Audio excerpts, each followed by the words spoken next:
All right, welcome.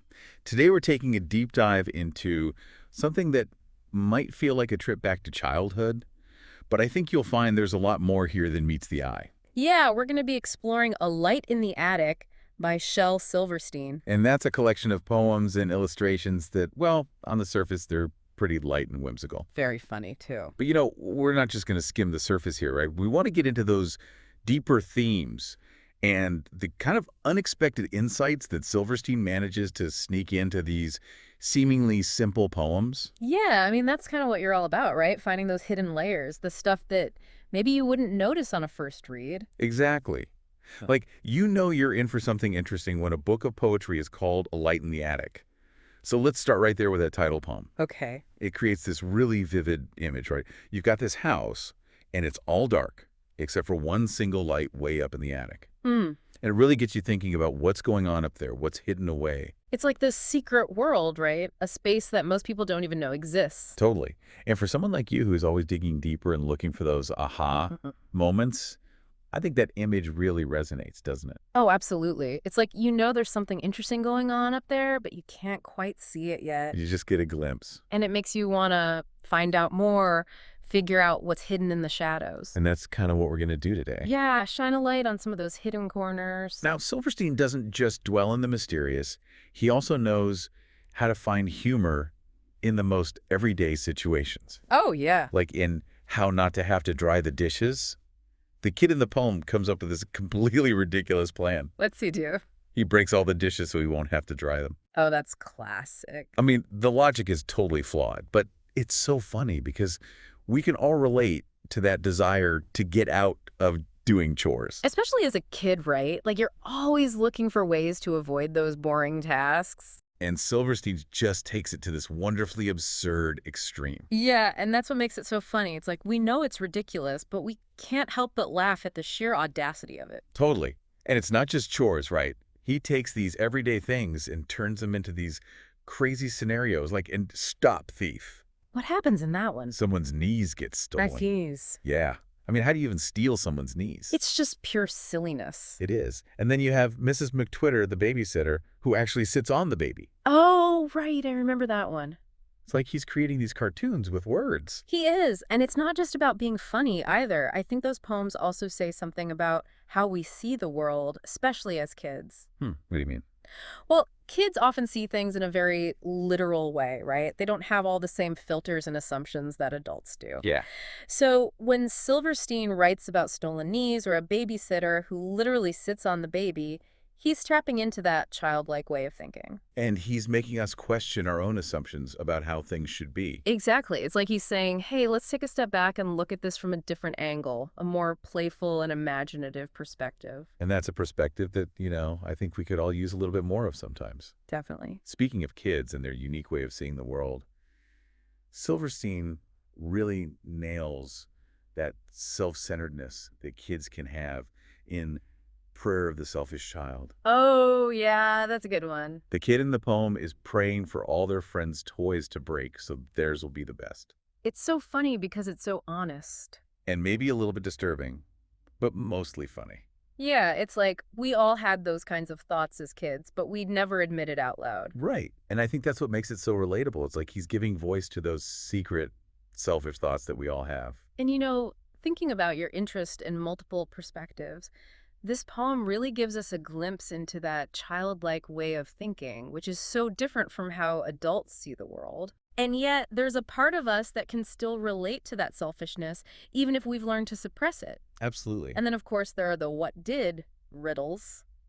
Those are classics. Oh, yeah. Like, what did the carrot say to the wheat? Let us rest, I'm feeling beat. It's so corny, but it's also really clever. Yeah, Silverstein really knows how to play with language. He does. And I think those riddles are a great example of how he encourages kids to think about words in different ways to see the multiple meanings they can have. And it's not just about words, right? He also celebrates the power of imagination in poems like Moon Catchin' Net. Yeah, that's a beautiful one. The kid in the poem goes out with this net to catch the moon, and even though they don't actually catch it, they end up catching a star and seeing their reflection in the sky. It's a really sweet and hopeful poem. It is.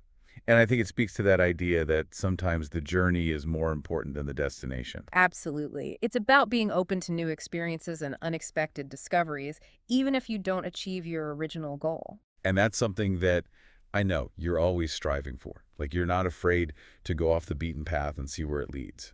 Yeah, and I think Silverstein encourages that kind of curiosity and open-mindedness. Definitely.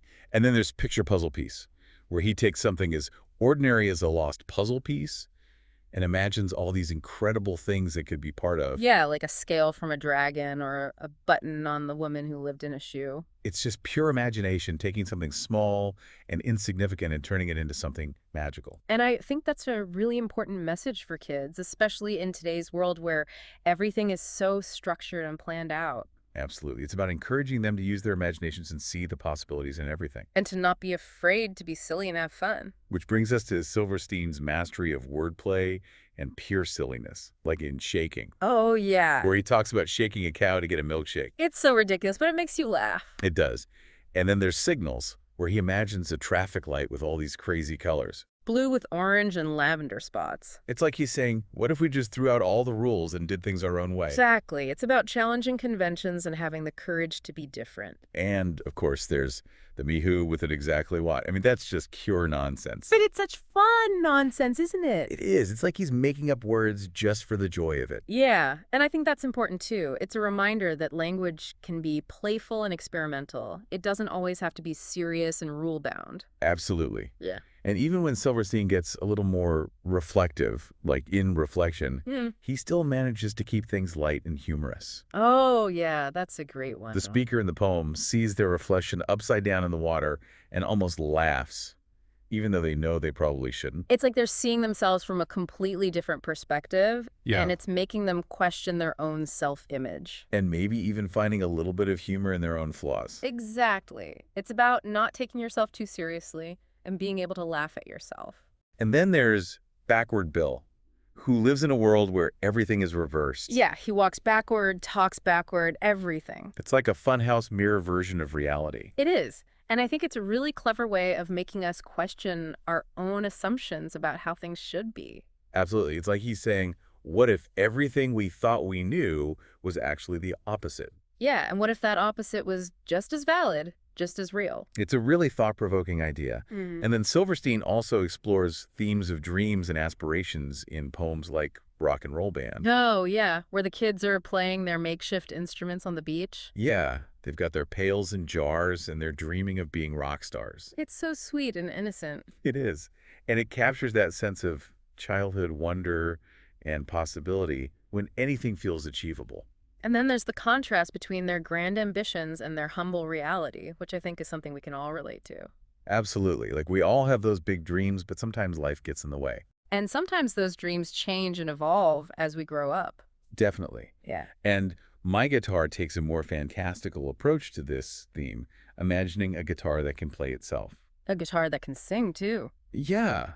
I mean, wouldn't that be amazing? It would, but I think the poem is also about more than just wishing for a magic guitar. What do you think it's about? Well, I think it's also about that human desire for effortless creation. Like, wouldn't it be great if we could just sit back and let our creations make themselves? Yeah, but then again, where's the fun in that? Exactly.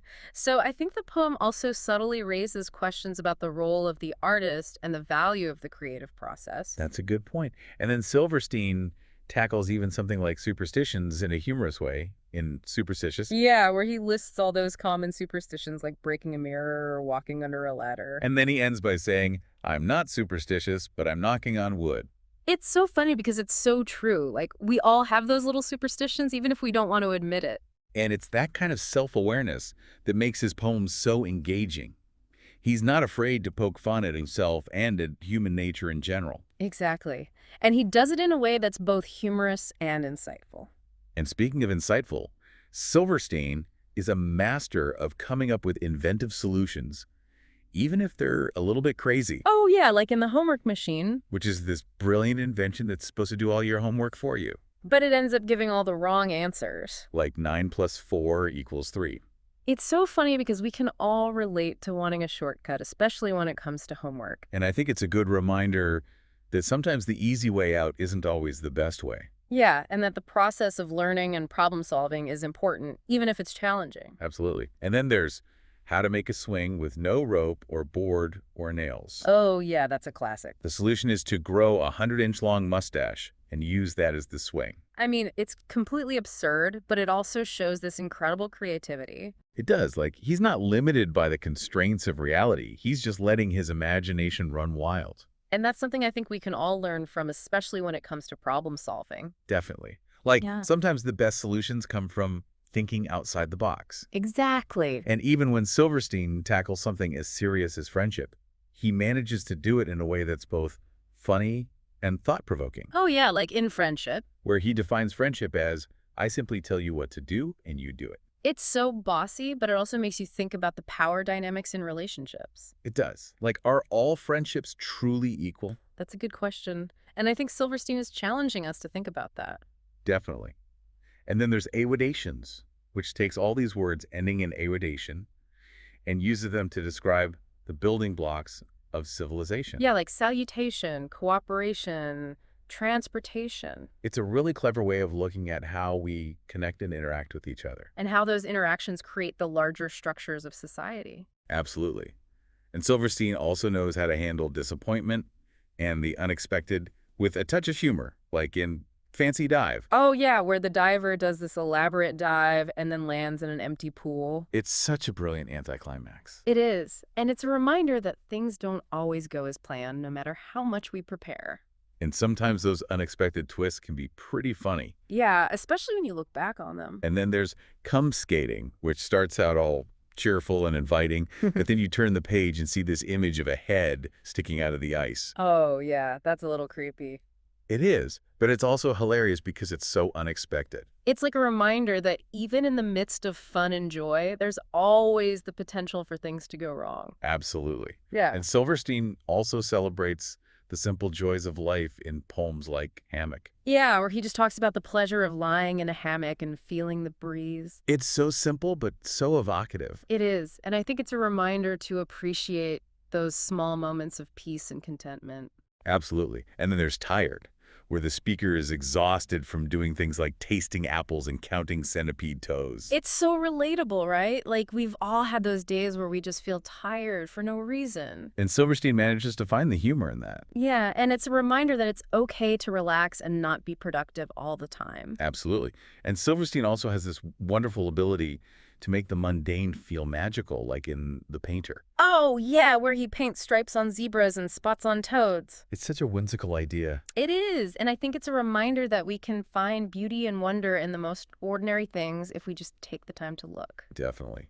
And even something like fear is explored in a unique way in Fear. Oh, yeah, where Barnabas Browning drowns in his own tears. It's a pretty dark image, but it's also really thought-provoking. It is, and I think it's a reminder that our fears can sometimes consume us if we let them. Absolutely. Yeah. Like, we need to face our fears and not let them control us. And I think that's a really important message, especially for kids who are still figuring out how to deal with their emotions. Definitely. And then there's Nobody, where the speaker's best friend is literally nobody. It's a really clever concept. It is, and it makes you think about the nature of friendship and loneliness. And about the power of imagination to create our own companions. Absolutely. And then there's Zebra Question, which avoids the obvious question of whether a zebra is black with white stripes or white with black stripes. And instead asks all these other thought-provoking questions. Yeah, like, are you loud or are you quiet? Yeah. And are you happy or are you blue? It's a really clever way of making us think about our own complexities and contradictions. And it's a reminder that we're all made up of different parts, both good and bad. And that's what makes us unique and interesting. Absolutely. And Silverstein is also a master of unexpected endings and twists, like in Snap. Oh, yeah, where the person disappears after opening an umbrella. Yeah, it's so sudden and unexplained. It's like he's saying that life is full of surprises and we don't always get the closure we want. Definitely. And then there's Kidnapped, which is this hilarious take on a pretty serious topic. The kid gets kidnapped, but he's so nonchalant about it. He even remembers to bring his homework. It's so funny because it's so unexpected. It is. And I think it's a reminder that we can find humor in even the most difficult situations. Yeah, sometimes you just have to laugh to keep from crying. Exactly. And then there's suspense, which builds up all this tension, and then the speaker just forgets how the story ends. It's a brilliant way of subverting our expectations. It is. And I think it's a reminder that not all stories have neat and tidy endings. Sometimes life is just messy and unpredictable. And that's okay. Yeah, it's what makes things interesting. And finally, we see the value of simple joys and nature in trying on clothes. Oh, yeah, where the speaker tries on all these different clothes, but nothing feels right. And they realize that nature's clothes just fit me best. It's a really beautiful and profound message. It is. Like, we don't need all these material possessions to be happy. Sometimes the simplest things are the best. Absolutely. Uh, And as a concluding thought, let's touch on this bridge. okay. It talks about a bridge that will guide you partway to these amazing places, but then you have to take the final steps alone. That's interesting. And I think it's a really powerful metaphor for the learning process. Yeah, like we can learn from others and be guided by their knowledge, but ultimately we have to make our own discoveries. Exactly. And that's something that I know you're all about. You're always pushing yourself to learn and grow and explore new ideas. And I think this bridge is a great reminder that we never stop learning, that there's always more to discover. Absolutely.